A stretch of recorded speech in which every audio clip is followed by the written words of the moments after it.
শরীফ না বোঝার কারণে আজকে বাংলাদেশে আমরা বারবার নাস্তিকবাদীদেরকে ক্ষমতার চেয়ারে বসাচ্ছি, ঠিক কিনা মুসলমান? বারবার বাতিলরাই ক্ষমতার মসনদে বসতেছে, বারবার মাদ্রাসা মসজিদকে নিয়ে কটাক্ষ করে, ঠিক কিনা মুসলমান?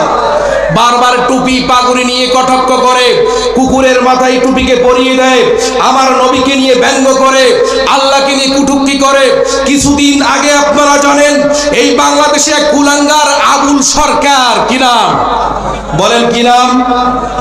আপনারা জবাব এত হালকা হলে হবে না। আবুল সরকার, কি নাম? এই আবুল সরকার বাউল শিল্পী। বাউল মানে হলো প্রস্রাব, এই প্রস্রাবের শিল্পী।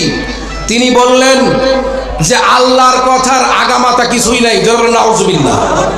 আল্লাহকে নিয়ে কটাক্ষ করেছে, পবিত্র কোরআনুল কারীমের সূরা নাসকে নিয়ে কটাক্ষ করেছে আবুল সরকার।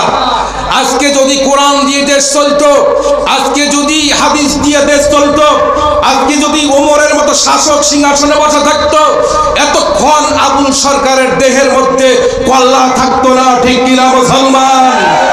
এই বাংলাদেশে অসংখ্য নাস্তিক ব্লগাররা আমার নবীকে নিয়ে গালি দিয়েছে, আল্লাহকে নিয়ে গালি দিয়েছে, কোনো বিচার করা হয় নাই, শুধু দেখাইছি গ্রেফতার, কিন্তু তাদেরকে ফাঁসির কার্যকর করা হয় নাই, ঠিক কিনা মুসলমান?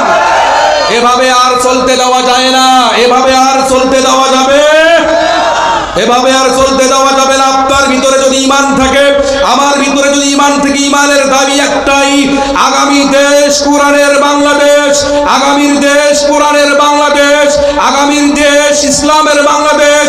এই দেশ আমরা দেখতে চাই কোরআন দিয়ে চলুক। কারা কারা আল্লাহকে দেখাই? লিল্লাহে তাকবীর, লিল্লাহে তাকবীর। আল কোরআনের আলো, আল হাদিসের আলো। যারা বলেন আমিন। কষ্ট হচ্ছে নাকি?